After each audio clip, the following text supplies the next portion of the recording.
जय श्री हरि, जय श्री कृष्णा। आज आप सुनने जा रहे हैं अधिक मास पुरुषोत्तम माह अध्याय का दूसरा चैप्टर। तो हम अपना अध्याय पढ़ना शुरू करने जा रहे हैं। तो सूत जी बोले, राजा परीक्षक के पूछने पर भगवान शुक्र द्वारा कथित परम पुण्य पद श्रीमद् भागवत शुक्रदेव के प्रसाद से सुनकर और अनंत राजा का मोक्ष भी देखकर अब जहाँ यज्ञ करने को उदत्त ब्राह्मणों को देखने के लिए मैं आया हूँ और यहाँ यज्ञ में दीक्षा के लिए हुए ब्राह्मणों का दर्शन करके मैं कृतार्थ हुआ।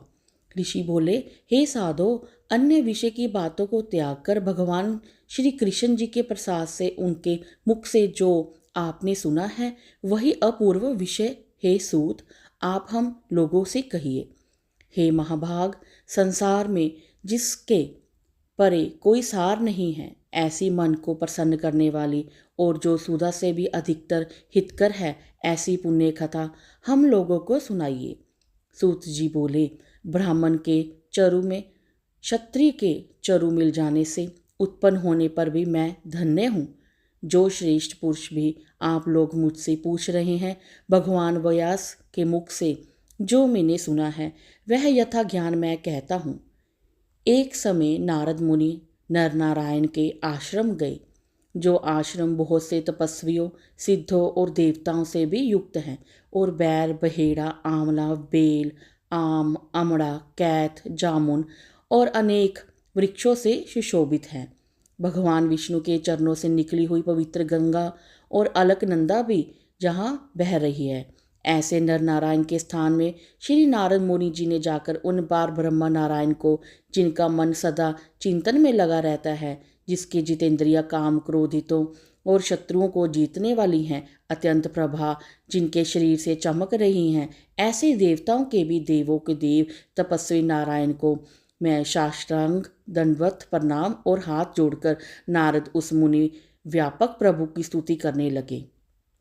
हे नारद जी बोले, हे देवों के देव, हे जगन्नाथ, हे कृपा सागर, आप सत्यवर्त हो, त्रिसत्य हो, सत्य आत्मा हो और सत्य संभव हो। हे सत्य योनो, आपको नमस्कार है। मैं आपकी शरण में आया हूँ। आपको जो तप है वह संपूर्ण प्राणियों की शिक्षा के लिए और मर्यादा की स्थापना के लिए है। यदि आप तपस्या ना करें तो जैसे कलयुग में एक के पाप करने से सारी पृथ्वी डूबती है, वैसे ही एक के पुण्य करने से सारी पृथ्वी तरती है। इससे तनिक भी संशय नहीं है। पहले सतयुग आदि में जैसे एक पाप करता था तो सभी पापी हो जाते थे, ऐसी स्थिति हटाकर कलयुग में केवल कर्ता ही पापों से लिप्त होता है। यह आपके तप की स्थिति है। हे भगवान, कली में जितने प्राणी हैं सब विषयों में आसक्त हैं, स्त्री पुत्र ग्रह में लगा है। चित्त जिनका ऐसे प्राणियों का हित करने वाला राजा और मेरा भी थोड़ा कल्याण हो, ऐसा विषय विचार कर केवल आप ही कहने के योग्य हैं। वही आपके मुख से सुनने की इच्छा से मैं ब्रह्म लोक से यहाँ तक आया हूँ। आप ही उपकार प्रिय विष्णु हैं, ऐसे वेदों में निश्चित है। इसीलिए लोक कल्याण के लिए कथा का सार इस समय आप सुनाइए, जिससे श्रवण मात्र से निर्भय मोक्ष पद को प्राप्त करते हैं।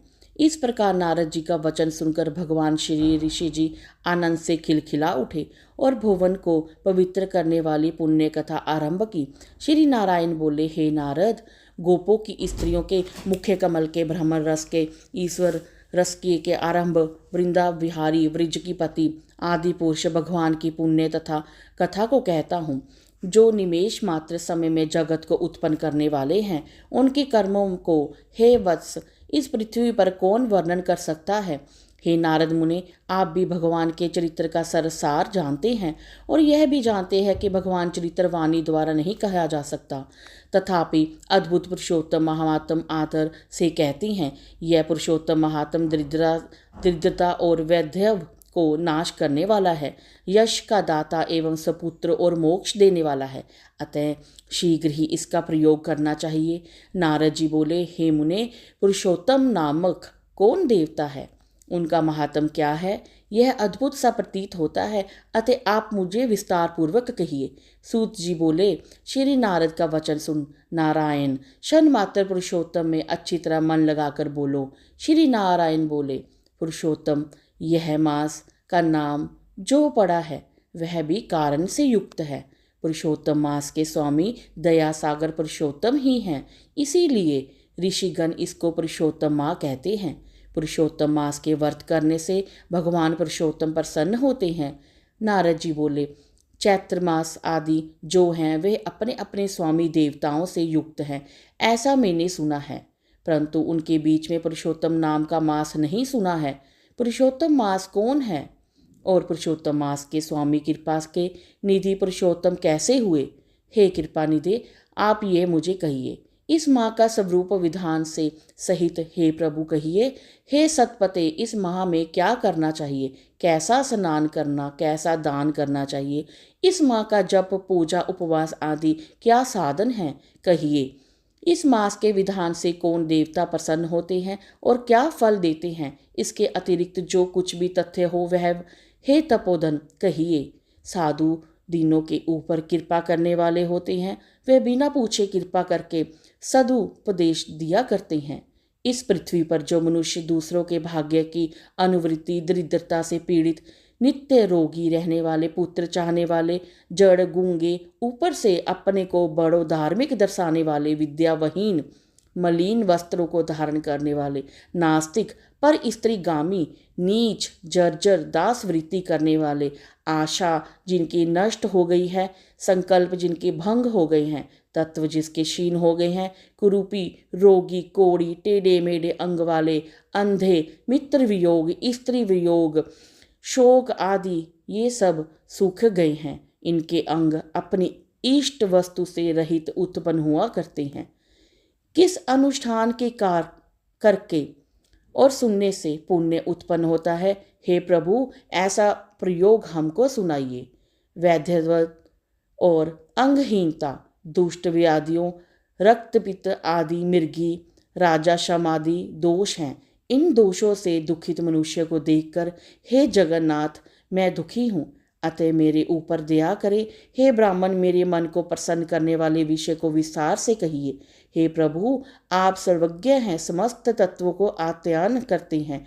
सूत जी बोले, इस प्रकार नारद जी परोपकारी मधुर वचनों को सुनकर देवों के देव नारायण चंद्रमा की तरह शांत महामुनि नारद से नए मेघ से समान गंभीर वचन बोले। श्री नारायण की जय।